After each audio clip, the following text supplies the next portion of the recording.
I mean, if you guys just want to like chat and have talk about your experiences and like how did you guys come into this field that you both are in? Yeah, I met her through Channel Lake's Paranormal and found out she does like all kinds of stuff. She does like this paranormal coffee hour thing. Um the newest venture is her um dealing with loss, like different kinds of loss, which I find just super interesting. I find Jen just super interesting. Oh, thank you. Me too, kind of. So far, I don't know too much, but Well, ever since she yeah, helped me with the issue of dealing with a little ghosty that I brought home that was not so pleasant, she cleared my house like just by doing a remote viewing and everything. So I was like, wow, this lady's good. awesome. Well, Jennifer, do you want to should I call you Jen or Jennifer? Does it? Call me Jen. Okay, let's start with like how you guys met with you hearing about Trisha's issue and like how did that all come Oh my about for you? How were God. you able to clear a ghost from someone's house just remotely? It's really, really good question. I have no idea. No. um, so Trish and I actually got to meet like well before I did this. Yes. Like when you work as a medium and when you're working with lots of people, your memory goes to can I swear? It goes to shit. So I am like trying to, it was a long time ago, Trish, wasn't it? It was quite a Yes. while ago. Yes, we actually did the like Grand Theater or something in Oshkosh or something. Okay. Yes. So we did the grand before I did that. So we got to join up on a paranormal investigation, which is how we got to actually meet. But one of the weirdest skills I have is remote viewing. It's not something I ever like. I didn't realize that not everybody who works in psychic and mediumship work doesn't just remote view also. Um, so for me, remote viewing was like, okay, just give me one piece of information, like give me what your house looks like on the outside, and I'm gonna go right in through the front door and I'll tell you what every room looks like from that point on. Like I just need an opening. I'm not Project Stargate good. Like you can't give me coordinates and I'm like on it. Government's not going to be recruiting me anytime soon. But um, I have done remote clearings of homes, and really what I do is once I go in, I create a sketch of the home, and then I will go in and I will feel out what areas of the house, what's going on, and what does the house need. Now, Trish, you're gonna have to fill in the blanks because my memory's like I don't even remember all the things I did or if I told you what I did, honestly. So Yeah, because I just messaged her and I told her what was going on, that my grandson was terrified of this little boy spirit that had followed me home from the Monroe house. And, I talked to her. She said she was going to try a remote clearing, and it must have worked because we'd never heard from him from then on. So I was impressed. Wow. Yeah. thank you. Yeah, me too. Um uh would you like to walk us through maybe what a typical kind of clearing looks like when there are, beings in the house that maybe are not in our highest alignment and you kind of want to usher them somewhere else? So every clearing there is no typical. I'm going to tell you that right off the bat. No, there is Mm, like, I could okay. not write a book on how to do this because there is no one right way. Um, so basically, how it works for me, kind of how I said before, is I need to have a visual to kind of ground myself with what I'm seeing and what reality is. So I have Right. large blank sheets of paper I draw out on. I write down what rooms I think they are. Typically, I'll ask people if it's necessary. I'll ask them, like, hey, is this where your living room is and where your kitchen is? And then I get this over here and this over here. A lot of times with remote viewers, I have learned is that we have a mirror effect. We will literally flip a room like you're looking at it through a mirror. So they'll be like, it's not on this side, it's on, Mhm. not on the right side, but it's on the left side directly across from that. Um, so I've had to kind of work with that Right. over the years. But then once you're in it, like once I'm focused in and I can see, and I don't have to close my eyes to remote view. So basically, it's like creating a film over the eyes and then zoning out, probably the best way to describe it. and tuning in at the same time to the next Mm, location and just quickly writing down, what am I picking up? Or speaking, what am I picking up? It's a great party game for people to freak them out. So I had my coworkers one time with a new person at work, like, Jen, do that remote view thing. And I'm like, okay, show me your house. I'll tell you what's all in it. It's great for parties. But once yeah. once we get in and once I can feel where energy is off, that's where things now completely get different. So you will have it where I have to tap into my guides that I use when I'm working with human beings in readings and be like, what the hell is going on here? Like, what is this energy that I'm picking up? What does it need? And that's why it's so different. It's like, what does it need? Sometimes energy needs me to like literally burn certain herbs or certain things and like putting the smoke over it like it is literally like I'm going through the house doing a sage, but oftentimes I use more than sage to clear things out or to bring energy back in. So it's really hard to describe because it's so different every time. Right. Yeah. I have I have an old mentor that she used to do kind of exorcisms in homes, and she told me that her method was like she would come into the home and she would connect with the beings, and instead of, try to banish them or take them home with her, she would Mhm. just ask them, Why are you here? How long have you been Yeah. here? Why is there something you'd like us to help you resolve?" So it's more of like a um not so much dealing with the mentality of, like, dealing with, like, some horrible evil demon thing. It's more of this is another entity that is looking for the light. So how can we help? Because I feel like everything is looking for the light right now. The way that the energies are coming in and everything is just getting unearthed. I feel like even the most separate souls and entities are looking to come home. So I feel like it's very important work that you do, really. It's interesting. I like how you say that because it's always about what does the spirit need. I never walk in thinking that this is evil. Um, I tend to find there's more evil human beings that are living than there are spirits. So it's more of what do you need? Why are you here? What are you looking for? And especially like with Trisha's case, we have a young person, which we all know they tend to be a lot more open to picking up on these energies. So what is this young? Why is this young man picking up on another young man? Like what's going on here? Why are we? What is he trying to communicate? And then getting them that information so they can leave them be, move on. Trish, what was the issue? Well, I think, and it's just my opinion, the place where I was, I did not know this was a thing. Richard Estep, he's an author, and he is also a paranormal investigator, among other things. And he had wrote a book about the Monroe House and about the little boy who has been known to go Mhm. home with people. I believe he attached to me because I was a mom, I was a grandma, and he felt that, you know, closeness like a kid would have with a grandma. And he was like, "Oh, I like her. I'm gonna go home with her." Because he told my grandson that he this was gonna be his house, that he didn't want my grandson here. So he, I Mm, think, was jealous a little bit of the relationship I had with my grandson, and he wanted some of that. yeah, wanted somebody to love him. Yep. Yep.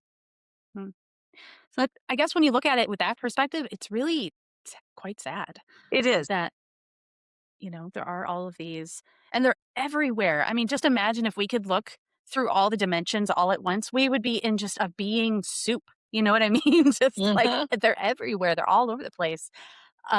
Just all these lost souls that are looking to come home and they're so damaged that they just can't connect to the love, that pulls them to the afterlife. For sure, because I did a case a couple years ago, same thing, involved a child that was murdered next door, to this woman and her, kids. He was murdered, like, in the '80s by his stepfather, and Mhm. he all of a sudden started tormenting her son and saying he wanted to live there and that was gonna be his house and that was gonna be his mom, and I refused to clear it, because I don't wanna do it the wrong way.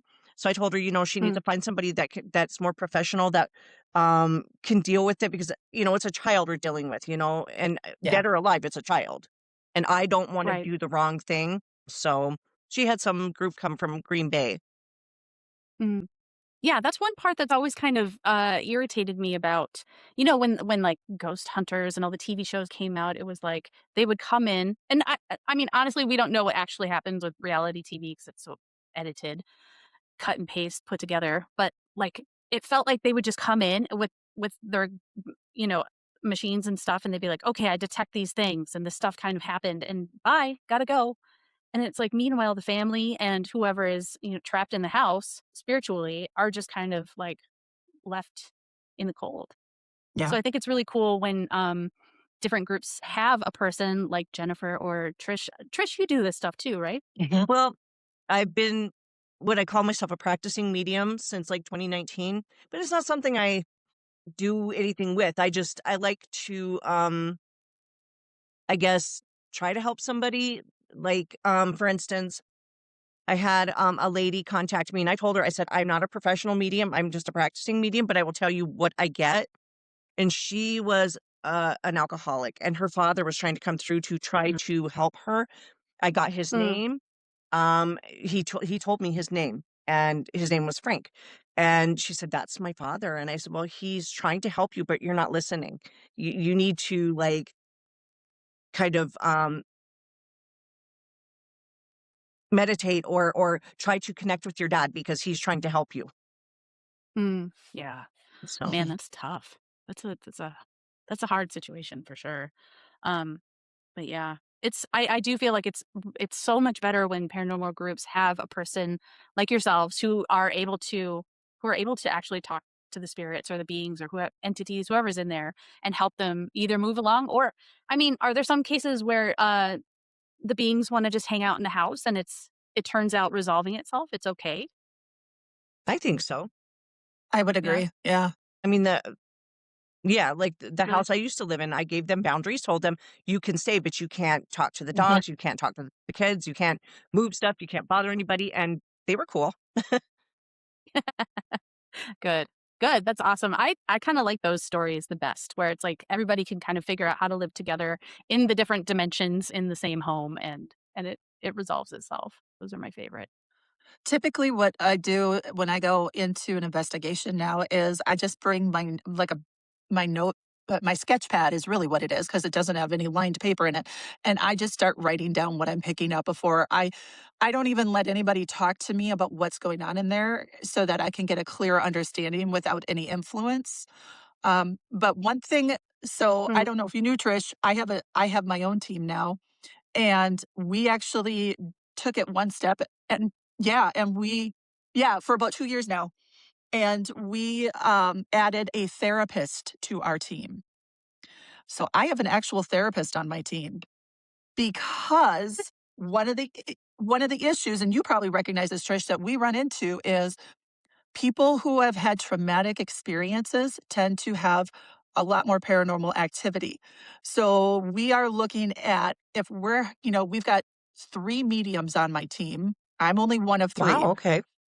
My husband is one of them. If you didn't know that about him, he is. And then we have another medium who's fantastic. And then I have somebody who specializes who's a psychologist. And then I have a therapist. And then I have a astrologist on the team That is also. really cool. And I purposely structured the team the Wow. way I did for these things because I needed a lot of different viewpoints of going into a situation and what are we actually, yeah, what are we dealing with? And one of the things that we have found is there can be paranormal activity can exist and trauma can exist, but those two seem to like to find each other. And we don't want to diminish the paranormal activity because of the trauma, but we have to address both. For sure. So we Mhm. have our therapist and our psychologist talking to the human side of things and how can you get help with the trauma? Like we notice that this is going on and this could be trauma related and this will help your paranormal activity come down. And then you have the other 3 of us as mediums going, okay, how can we help the dead? How can we help them figure things out? So Right. I like to tease I'm the Yeah. therapist for the dead now. That's really cool because places like Randolph Asylum, there's a young girl there, Yes. and I told her I had heard about her situation where her stepfather was raping her there. And I captured her voice on a Oh, recorder, and she said it really hurt. And I was like, "Oh my gosh, I don't know how to help her. I want to know Mhm. how to help her."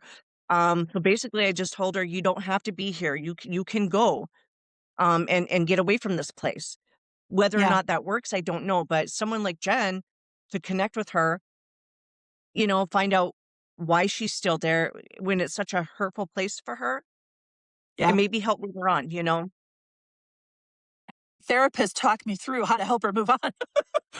Well, I mean, all of this stuff ties in together. You have energy healing, you have shadow work, you have learning how to talk to the body's consciousness. And at the same time, we're learning about how souls with traumatic experiences fracture themselves. And you could have shards of yourself, floating around in the ethers and not even know. Mhm. And then you move away from your house and it's like, hey, there's all these different pieces of you hanging out in this house for who knows how long. And so like, I find this stuff so fascinating. When I was a kid, I was really into the paranormal. And then when I got to be in my early 20s, I was very much so into psychiatry, psychology, and sociology, stuff like that. And it really all, and then, now I'm a metaphysician and working with different energies and, how the physical body and the energy body kind of like communicate. And it's all together. It's amazing. It's like Jenga, but we're kind of figuring it out in real time. So I absolutely love that idea of having like emotional support for the beings that you are investigating. I think that's awesome. I wonder if there's We any other groups that do that. Not that we've heard of yet. I don't know of any. I think that's so cool. Yeah. Yeah, it was because it was something with my husband, because my husband and I were on our team together. We joined Channel X Paranormal at the start of it in 2017, and then in 2020, end of 23 into 24, we left Chain of Lakes at the end of 23, and then we got our own team going in 24 because that's really what we wanted to focus more on is the healing aspect of paranormal. I'm sorry, guys, my dogs are just like, hi. The healing aspects of paranormal Oh, it's investigations, okay. and we were like, we feel like we go in and we get all this evidence, and it's like, well, what do we do then? And we can try and clear out the paranormal, but I think for me, the kicker was an investigation I did with Christy on our old team where we watched this young girl have PK activity in her home that she didn't realize she was creating because she had so much trauma in her life. So I was like, there has to be another way to do this. Would you explain a little bit about what that is for people who don't know? Sure. PK activity is psychokinesis. It's basically human beings are great generators of energy. And really, as mediums and psychics, what we're reading is just a level of energy, right? We're just, I like to say we're like the Wi-Fi of the human world. So when it comes to somebody who is, a teenager, they've got a whole lot of hormones and emotions. And this woman was 16 when we saw her, and she had unfortunately witnessed somebody be murdered in front of her eyes. She was also in a situation where she was being like verbally and physically abused. So she had a really, really tough life as a young person until she got to move in with her dad. But she was struggling with everything that she had before. She's right as her hormones are fluctuating. And suddenly they started having paranormal activity, at least what they thought was paranormal activity. So I mean, this is a quintessential classic, like doors on the cabinets opening up all at the same time. Um, this being that had no face but had a presence to it, um, in their house doing things. So it was crazy. But when we got there, the moment I stepped in, I was like, this is not an entity outside of this house. Like this is something else going on here. And as we started to investigate and piece it Yeah. together, we realized, oh my God, it's this girl. Like she created this entity as a shield because she pushed all Yep. her Yep. energy into like creating buffers and creating like this chaos because she had such chaos in her that it just kind of came out of her. And the entity was to the point where it was so tall and so massive that we're like, oh my God. Like it had no face, but it was massive and Mhm. and it protected her. It was the only thing that could. and she created it with her mind, the energy of her mind. So that's when I knew that we had to deal with both the mind and the paranormal. And you don't think about it Yeah. until something like this, and it's like, that is such a great idea. Like, there are so Mhm. many spirits on the other side that we deal with that have, still have issues after they're gone. Who helps them, Yeah, you know? yeah. Exactly. Exactly. I'm reading this book right now. It's called The Luminous Landscape of the Afterlife, and I highly recommend it. It's a book that was channeled by this man whose son passed away in some accident when he was a teenager. And he channels the son who explains everything that happens like as he goes through that into the afterlife.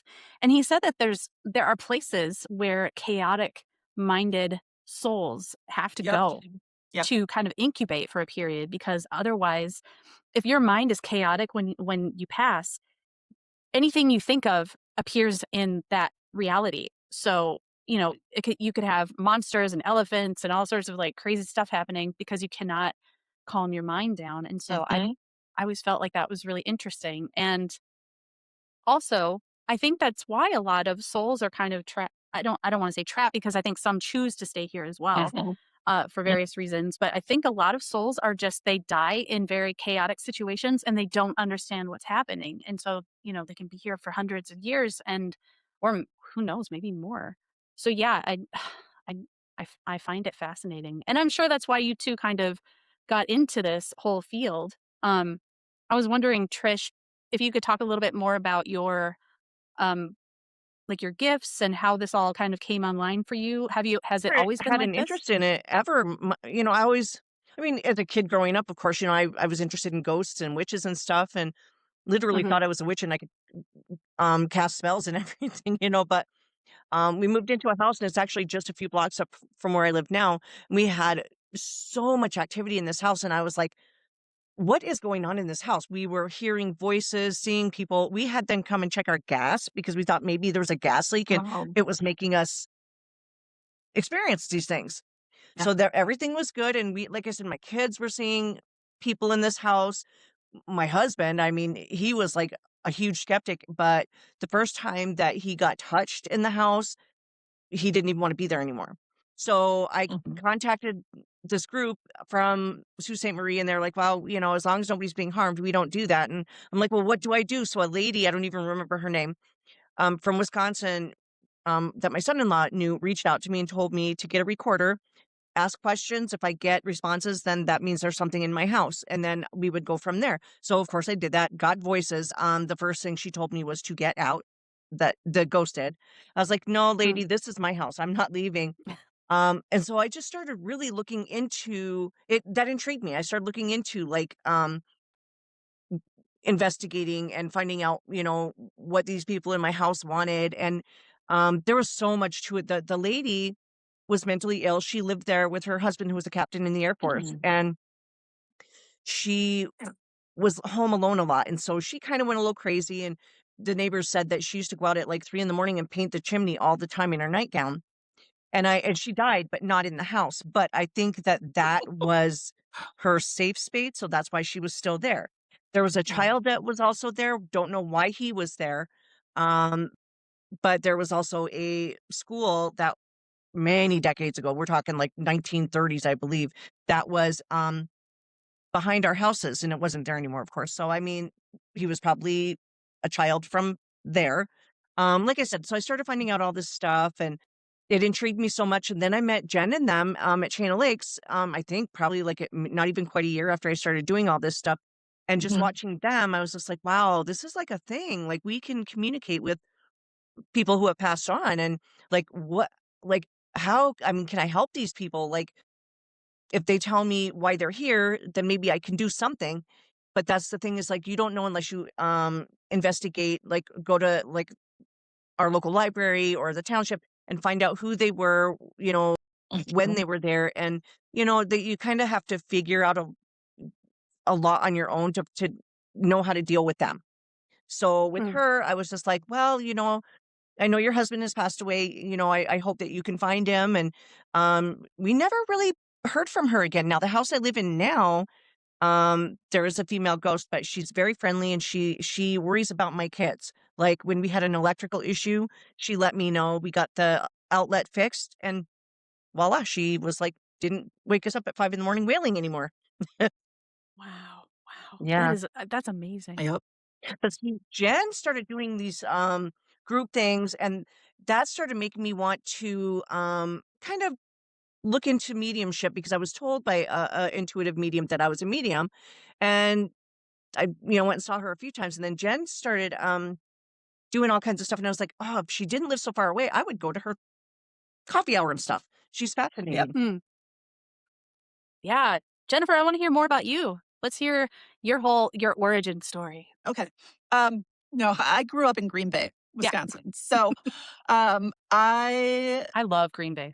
yeah, it is a great city. I'm not there now. I'm about an hour west of Green Bay now. But growing up in Green Bay, I lived on the west side. I was right next to the Oneida Reservation, just down the road from the casino, kind of thing. Huh. And I Yeah. kept thinking that, at least my memories tell me, that I had a ton of paranormal activity as a kid. I just thought our house was haunted. Okay. I'm the youngest of 5 kids. My siblings do not share that same story with me. And I could never understand why until one day I was talking to my oldest sister and she's like, "Look, when you were little, you were like 3 years old, you used to tell us about your best friend who was in our eyes imaginary, except you kept insisting that he was 80 years old and his name was Albie and that he like." She's like, "So we knew something was a little different going on." And she's like, "You would, point out people that we couldn't see, um, the things that you could see, we couldn't see." So, honestly, when I finally decided to tell, because I grew up in a very Catholic family. When I finally decided to tell them I was a medium, I was prepared for like, "Oh my god," and all I got was, "Yeah, we know." And I'm like, "How do you know?" And they're like, "Well, we watched you grow up, okay? Like, we could see this was going on." Um, and all I felt was like, "Are you kidding me? Am I the only one who didn't know?" Because you kind of put it away. A lot of Mm. research that I've done has said that, like, children Yeah. around the age of 7, they will start to notice other people, like, they notice how other people perceive them. So they start to kind of, like, adjust their behavior and what they do based off of that. And then teenage years usually amps it back up because of hormone shifts. I'm trying to find out if this whole perimenopause thing is amping it up again for me, with hormone shifts again. So Yeah. I'm doing that experiment for all of us here. I But feel you. uh-huh. But I, I did not wanna be a medium. I absolutely did not wanna be a medium. I like certainty in my life. I like to be able to be like, know it and know that I'm right. And mediumship And has Jen nothing to do loves with that. that.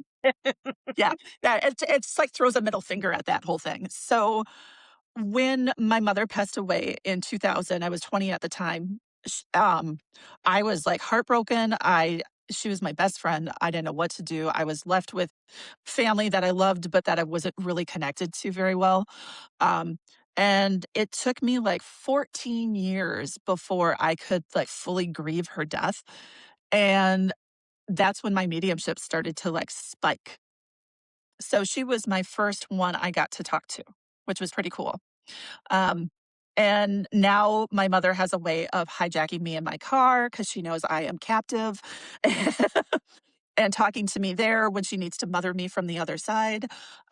But I didn't think I was a medium and I didn't think I had the skills. And really what started clicking, and you'll laugh at this, Trish, is when I was on Chain of Lakes and we would go places, I would be like, "Oh my God, let's play that back. We got an EVP and there's nothing there." And I'm like, "Come on, you guys, you had to have heard that because it was loud and clear." And they're like, "We have no fucking clue what you're talking about." Excuse my language, but yeah, no clue what you're talking about. And I'm like, "You've got to be kidding me." It was like crystal clear. That's when I started realizing there was something more going on. So it really was getting into the paranormal, investigating that things, it's almost like somebody turns the volume up on you and you're like, whoa. Mm. And then I started studying mediumship through Arthur Findlay College and some of the tutors there. And that's in England. And I did it online because COVID. And then I just one of the days Yeah. my mentor was like, "You know what? You just have to take a leap and try this." And I did, and I still feel like I take a leap every time I do a reading because 'cause I'm like, "I don't know if I'm hearing things correctly," or like, I hate that feeling. Even today, I am, like, anxious before I do a reading because I don't like, um, that not knowing for sure if it's correct and waiting, like, looking at the person Yeah. sitting across from me to go, "Mhm," because there's always people who just give you that straight face because they don't wanna give it away. And I'm like, "Please just tell me if that makes Right. sense, please." So, yeah, I hate it, and Yeah. I love it. Well, it makes sense to me. It's it's such a journey, this whole spiritual thing, the whole awakening and opening up to different, um, clairs and just all these different experiences. There's so many different levels of trust that you get to Mhm, explore, and, I mean, I do it all the time too. It's like your story, I so many pings. I had, imaginary friends when I was a little kid that would teach me how to fly around the house, and I shut down too at about that time, and, uh even now I hear stuff and see stuff, and I'm like, "Did anybody else hear or see that?" And it's like, "No, no." And then you get to come out to your friends and your family, and like you said, either they're like, "Man, you've always been weird. Who cares?" Like, "Yeah, you're a Mhm, medium now," or "You're an experiencer," or whatever. Or they're like, "Oh, that's too weird. I gotta go." And mhm, like coming out to your spouses, even if this stuff kind of came online recently, like for me, all of this stuff kind of started happening around 2019, where I mhm, started seeing like orbs and ships and like big triangles in my backyard in the sky. And I'm like, what the fuck is happening? And hearing voices and like feeling all this energy. And then we moved up here and like I started seeing Sasquatch and like all this different like mhm. crazy stuff up here. And then I tell my wife, and I was so scared. Honestly, I was like crying in the bed one day and she's like, what's wrong? And I'm like, I'm seeing all this stuff and I think I'm going crazy. And she's like, lady, you've always been crazy. It's okay.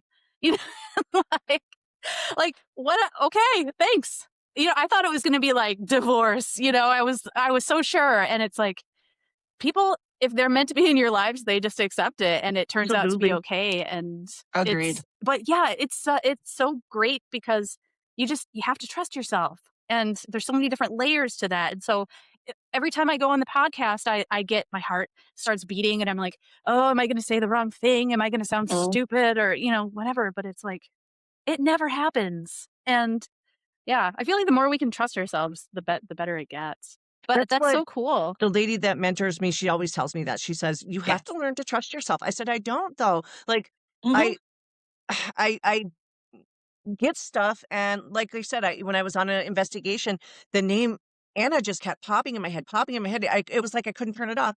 And so I went and asked the, owner of the house if that meant anything, and he said, "No." Well, then 20 minutes later, I found out that his daughter's name was Anne.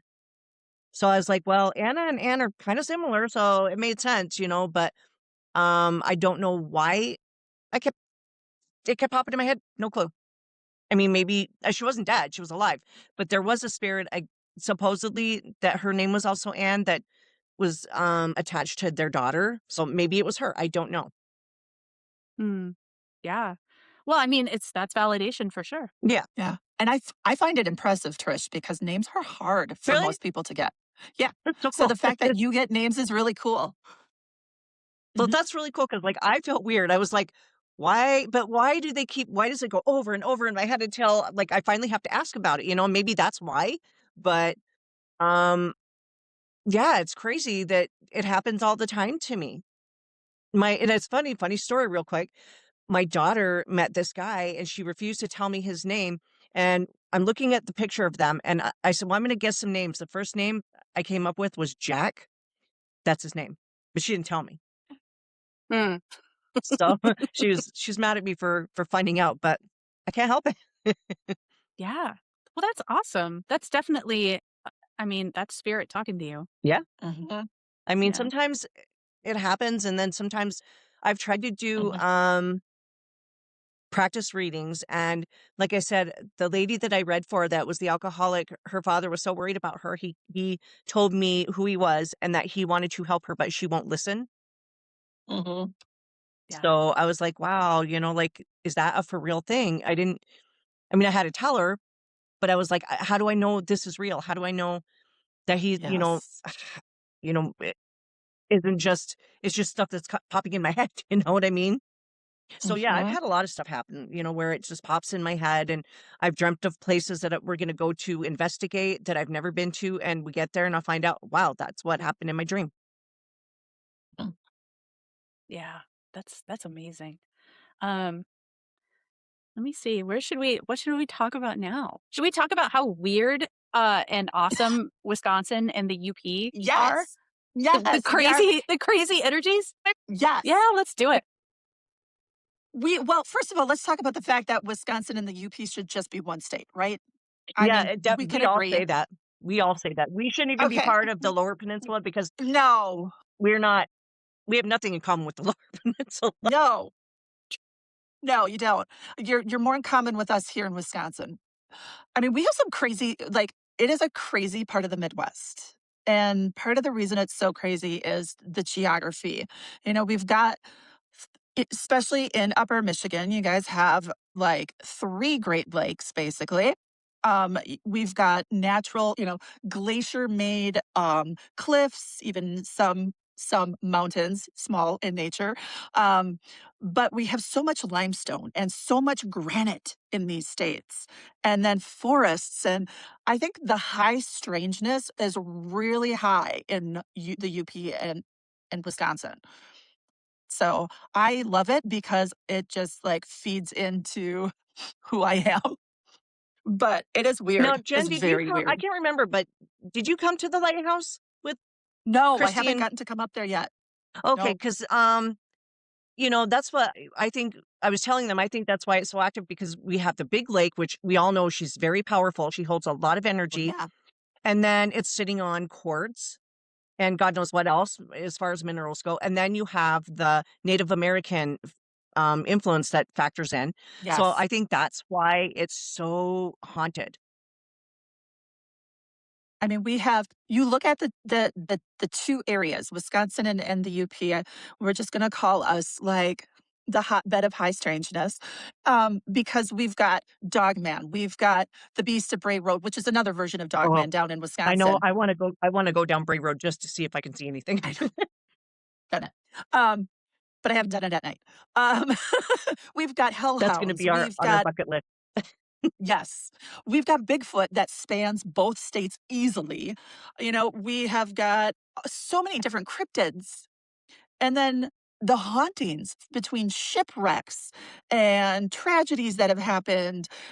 You look at like Wisconsin, for example. One of the craziest areas I've investigated was where the Peshtigo fire came through and just decimated that part of Wisconsin because everybody was down in Chicago with Mrs. O'Leary's cow that kicked over the lantern taking care of that fire, that Wisconsin actually had a Mm, bigger fire.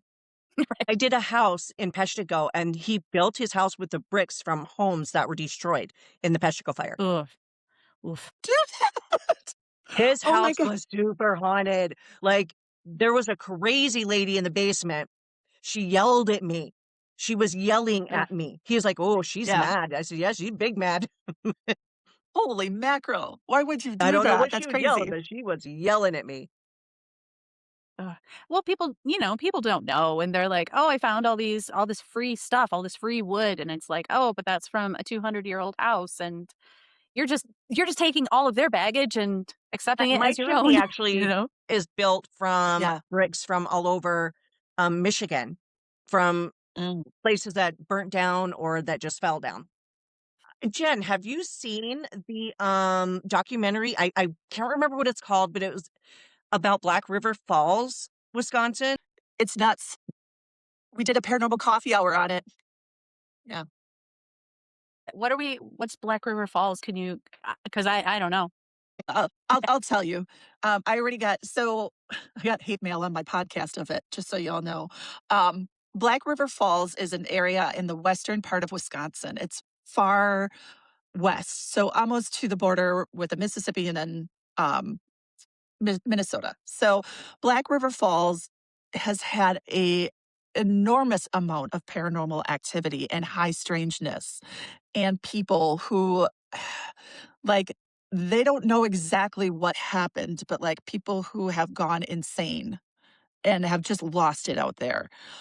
There was a I Mm. forget the name of the book right now. It's I think Wisconsin Road Trip might be the name, but it focuses on Black River Falls and the amount of, like, deaths and destruction and, like, weird murders that happened out there, and it's bizarre. We did a whole podcast episode on it for Paranormal Coffee Hour, and I had gotten people contacting us going, "That isn't true, that's wrong, we're not crazy, blah, blah, blah," and I all I did was email them back and say, "Look, I did research on this." And I think that's what you have to be part of as a paranormal investigator and doing any of this is you have to love history and you have to love looking things up. You have to love doing research. Um, but I'm like, this is what I found. This is where I found it. I'm talking about Mhm. history. Like they had just like weird stuff happen, like a flood that suddenly brought like the whole timber yard of lumber down like Main Street and just weird stuff happening there. People killing each other with strange tools, like all sorts of stuff. And it's high strangeness. I think I read or saw it in the documentary that a woman lit herself on fire. Yes, yes, Okay. self-immolation. She Wow. lit herself on fire.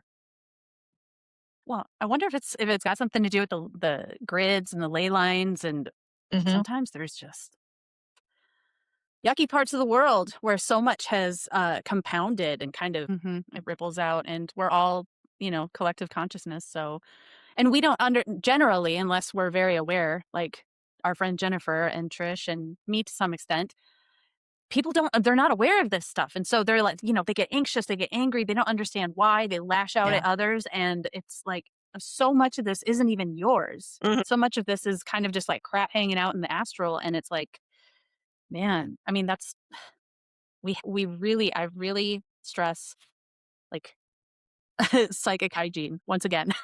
Mhm. It makes you feel so much better. Does that make us weird because we all get that and people don't? Like, No, that's how the human blueprint is. We're supposed to be able to feel everything and be connected to everyone else.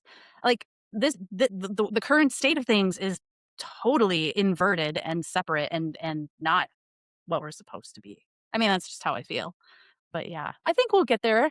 I think once again in this book that I'm reading, the Luminous Afterlife book, I read a really interesting thing about how uh hell for a lot of people is that chaotic mind, mhm, and they're kind of just stuck in these like mind loops, and it takes them a long time to kind of come out of that. Like your guides can help you only so much, but you kind of have to go through this like healing incubation yeah, period where you're just experiencing all of this horrible stuff that you conjure up because you're so kind of convinced that you're a bad person and that this is what you deserve and this is what you're going to mhm. experience after you die, and so you do, and you're just kind of, and I think that's what hell is, really. That's really cool to hear because what I've been told by spirits when I kinda grill them about, like, "Alright, what is it like over there?" Um, I keep getting a lot of information on it. It is what you want it to be. Like, it is this so, Mm, when people are talking about these fiery pits of hell and devils and demons and all of that kind of stuff, that's not what I get back from spirits. They're like, "Oh, no, it's worse. It's like what you've conjured it into." So it's almost like if you expect, or if you were this person that was this terrible person and you expect these fiery gates of hell, well, welcome to what you've created, versus most people are, from what I have understood, is, they walk in and it is like, holy crap, it's like a reunion and you've got who you want there. And you're doing whatever, whatever's fun. I can't tell you the number of card games I think I've sat in the afterlife, like when I've done mediumship readings and oh my families are playing gosh. cards together, and I'm like, "You guys, I'm sitting at the card table with your Mm, family members right now." Like, did they play cards a whole lot? "Oh god, yeah. Are you playing Sheep's Head right now? What are you playing?" Like, I'm like, "I don't know. I didn't play cards a lot, but I can tell you what's going on if you want." Um, but it's not I don't know. Everyone wants it to be like, I'm gonna be good and I'm gonna be perfect and I'm gonna go to heaven, or I wanna know that this person is going to hell. And it's not that simple. it is very much, at least from what I've understood, it's very much about what do you think you deserve? And what are you like seeing it as? And what have you conjured up it to be? Because maybe you need that to get you to where you're supposed to be in your afterlife. Um, but I don't know. Hmm. Obviously, I don't know for sure. I have had one Wow. family Okay. member was dead for 20 minutes and came back. And and I talked to her about what her experience is. She said it actually happened more than once now. And I talked to her about her experience, and she's like, "Well, for me, it was this, but I was only in between that liminal space. I wasn't in the afterlife." So, And Susan, who my friend Susan, who does the lighthouse mhm, tours with me, she believes if you are a crappy person in life and and you die and you're still that way, you have to come back and do it all over again until you get it right. yeah, I don't know yeah, if I believe that, but I mean, it's interesting. Yeah, definitely. It's really funny that you mentioned cards. That's very mhm, specific. My mom actually passed away on the 1st of April, and I I have a ton of friends who are mediums and stuff, and it was the day after she passed. We were back in Minneapolis dealing with all of the, cleaning out her room and, like, yeah, dealing with all the cremation stuff, and, so I was talking to my friend, and she's like, "Your mo your mom keeps bugging me, like, should we talk to her?" And I was like, "Okay." My mom didn't really have great boundaries in life, so, of course, this will carry on. mhm, But, she my friend she was like, she went inward and she's, like, doing a little bit of investigating, and she's like, "You're okay, so did you guys play cards a lot?" And I'm like, mhm. "Not I mean, not really." She's like, "Your mom is sitting at a card table, like some old '70s card table with some friends, playing cards, and it looks like maybe bridge or something or whatever what's the thing with the pegs and the board and Cribbage. cards and stuff." And she's like, yeah, she was like, She's playing cards and cribbage, and she's she's eating some sort of dip. It's like a sausage dip." And I was like, what are you talking about?" She's saying it was her favorite food in life. And she's got Farrah Fawcett hair, and she's very skinny, and she's got chick jeans and platform '70s platform shoes, and she's just loving it. She's having a ball. She's playing, cribbage with her friends, and I was like, "Wow, that's crazy." Because I mean, it's funny that you mentioned that. I was like, Mhm. "Okay, cards, fun, I guess. That's what you wanna do." And she was like, it's very new for me." And she mentioned that she was in this kind of, liminal space, like in between places. So you're pretty spot on. Yeah.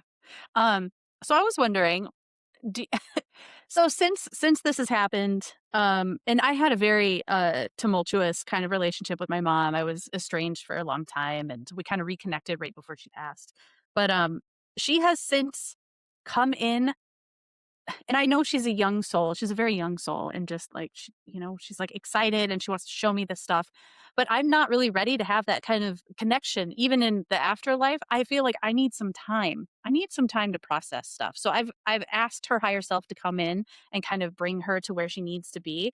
I feel like a Mhm. little bit of that might be some bypassing also. She's like, "Oh, I want to be your guide." But it's like you haven't really I think you need to work on yourself a little bit, you know? So I'm just wondering, what have you ever encountered that sort of thing before? Yeah.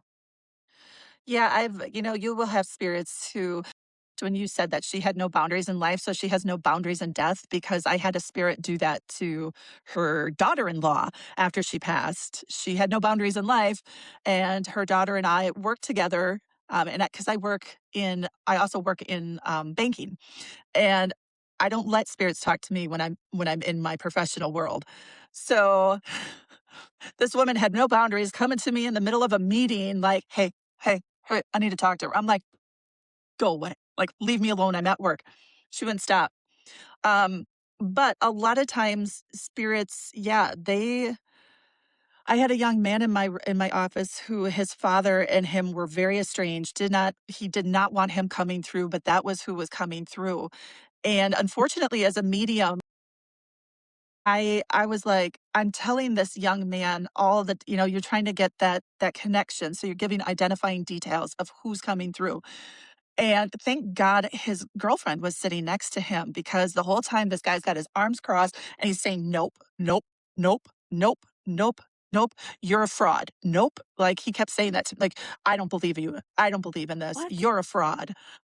Well, it turns out his girlfriend brought him to me because she wanted him to have that connection. He was not ready. So first and foremost, you have to be ready for it. Secondly, um, you can set boundaries as you have done or as can continue to do, but it was his father. And the only reason I found that out is because she knew his father and she asked her boyfriend to leave the room so she could talk to me a second. And she said, "I'm sorry. It's his dad. I thought Mm, he might be ready and he's not." So, if you're somebody who's especially if you're somebody who's not working in this field, and you go to a mediumship reading, be prepared that it might not be somebody you want to talk to. And, acknowledge that, yes, that's them, but I don't want to right. talk to them. That would have been so much easier for me. I could have been like, okay, buddy, you're going to have to go because he's not ready for you. But the nope, nope, nope, nope, nope was like, okay, do I have the wrong person? Like, what is going on here? I don't get this. Um, so Yeah. set boundaries Yeah. with them. Definitely. That was not cool of them to be disrespectful to you and to say that you were a fraud. But yeah, people are at all different levels and sometimes are not good at processing hard emotions. So I think people that's just suck. sometimes, yeah. Yeah, definitely. I'm wondering, Jen, could have you had any experiences with like UFO stuff or any weirdness like that in your area? Because I've had a lot of experience with that. So that's mainly the kind of stuff that I experience. And I, especially in the Chiquamagon Nicolet National Forest, Oh, I had crazy experiences. It's my favorite place on earth now. I love it. It's like, I don't know. I have this special affinity for that. Like my heart chakra like starts buzzing when I think about that place. So I'm just wondering, like, I love Wisconsin. I think it's such a weird and cool place. If we weren't living here, we would probably move to Wisconsin. So I'm just wondering, what are your experiences? We're slightly warmer too, just so y'all know. Little less snow too. I think that strangeness like seeks me out. I honestly do because my husband and I we are each other's second marriage and we when we were looking for a house to buy together, we were coming up, all different sorts of houses and we're like, "No, no, too much work, too much, like how much work do we want to put in?" We're getting to that age where we just don't want to spend all our time Mm, working on the house. And then I happened to find a house, the one that we're in, and we were the first people to actually look at it because I found it that quickly after they listed it. And the moment we walked in, we looked at each other and went, "Well, this house is haunted." And it picked us. So my house picked us because there was another couple who had put in a bid on the house after us. They offered them more money, and the owners said, "No, no, we're going to go with the first ones." They were the first ones to see it. We'll let them have it, even though it was thousands less we were offering, which I thought was crazy. it's But awesome. Yeah. this area, since I have moved out here, we have had instances with fairies. We've had instances my husband has seen Bigfoot on our property. We have had Mm. we have what we believe is there's like a forest that's about a mile away, maybe two, and I guess we're doing a it weekend trip is to Jen's. yeah, you should. And it is it's like was private land, but it was turned over into a land trust for the DNR. So they basically Mm. allow it as public hunting land and go for walks. It's creepy as all hell. Okay. It's dark even when it's sunny. And I'm damn sure there's a portal over there because everything comes from that area across to my home. And I have had like the weirdest stuff, like these like black masses of fog, like, but that have like intelligence to Mm. them. I don't know how to describe that. Um, I have what I think might be Yeah. some sort of a shape shifting something on my property around it. So, and then we've seen UFOs like over the fields by our house. So, yeah, we've got a lot of weirdness. Yeah, I love that. I love it. I feel like that's part of the reason why I was pulled to move up here. Yeah, I've seen, like, these things float over in my backyard, float over my house. They look like plasma, like Yes. intelligent plasma. It almost looks like a glowing towel or something, and they'll float over my house. I've seen that, and, like, yeah, we have the forest people very close by, and there's I mean, Trish, your husband saw that crazy UFO at the Mhm. mine. Yeah. You wanna tell that story? That's a good one.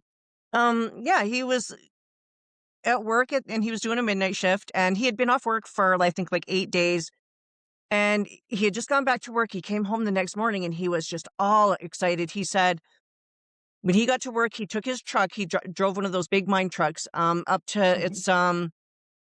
the the dump. And it's where they dump off like materials and things like that.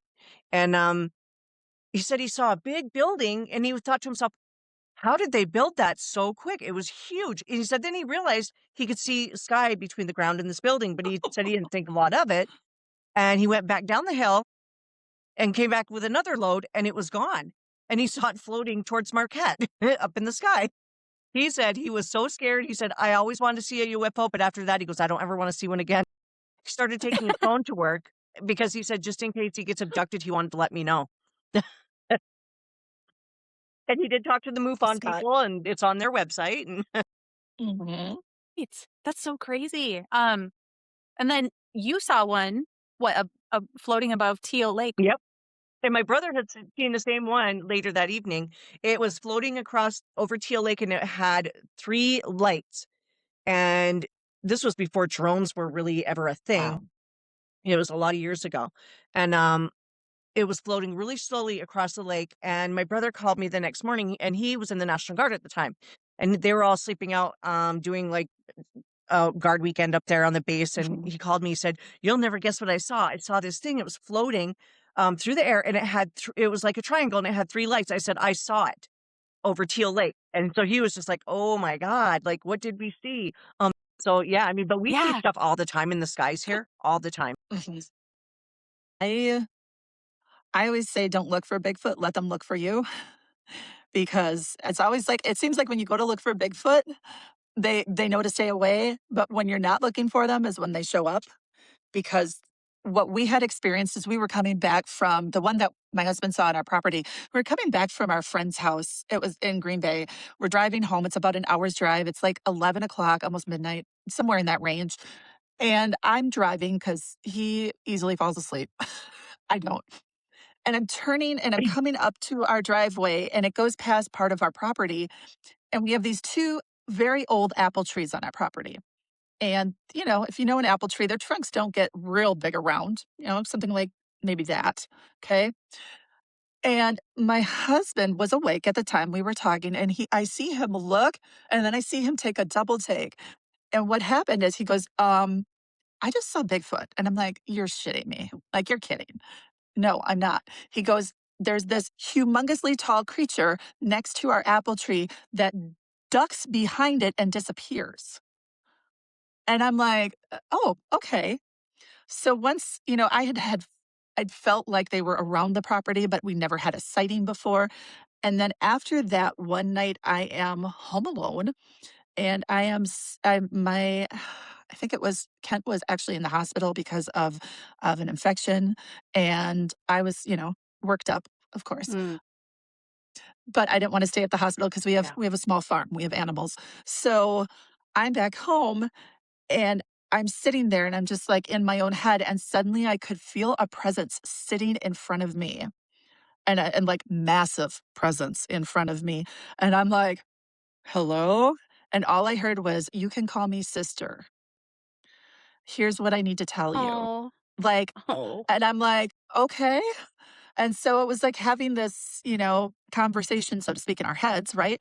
But it was like this feeling of you're okay. We're gonna watch out for you while he's there. Like everything will be fine. Just here's what you need to know, and how do you move through this? And so there's times where when things start getting really crazy, I'll be like, "Hey, sister, if you're around, can we talk?"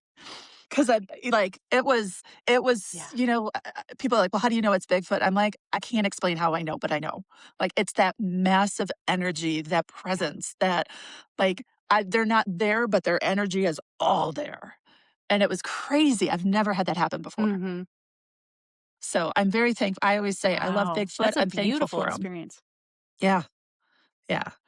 Yeah. Well, they're like our big brothers and sisters, really, and, they see everything that you do. They can read, they can read your energy signature, and yeah, they're definitely aware of, especially if they reached out to you. That's amazing. I have the family that I interact with. I haven't heard from them as much lately, but I've had a lot of mine speak, and definitely just that love frequency that they send you is I'll Mhm, burst out crying. I'll be in the woods at like midnight hanging out just crying, mhm. like I always think like, "Oh gosh, I hope somebody doesn't drive past and see me just like standing there bawling because because I'm talking to Sasquatch." Like, in my sweatpants and, like, in my pajamas at, like, Mhm. 11:30 at night, like, it's so funny, but yeah, they're incredibly supportive, and if they choose you, they're friends with you for life, for sure. Yeah. I had to put a little tongue in cheek to it, and so there's a sign on a post in my yard that says, "This property is protected by Sasquatch," because I'm like, Oh, "I got awesome. him." Well, thank you guys so much. I'm really happy to meet you, Jennifer, and, oh, you should promote your show and you should promote your business a little bit on here because I'm sure a lot of people would love to have your services. I have 2 podcasts that I do. Paranormal Coffee Hour, that one has been my longest running one. It's been going for about 6 years now.